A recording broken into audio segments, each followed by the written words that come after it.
Hey folks, Sean here, Redwater Dodge. Today's my first ever video and I am shaking in my literal suspenders.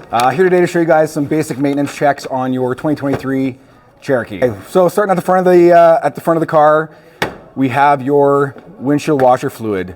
Nice big reservoir, makes it easy to pour that small little container into it. And nice big reservoir next to it, we got your coolant. Obviously that's there to keep your vehicle running at optimum temperature. So if you come around the side here, you'll see we have the brake fluid reservoir, which is in a translucent container, so we can keep a good eye on your brake fluid. If it starts to get brown, then you know it's time to possibly get it flushed, changed, or whatever. And onto the one that we all know is your oil. So if you ever need to check it, it's pretty simple. Just pull your dipstick out and there she is.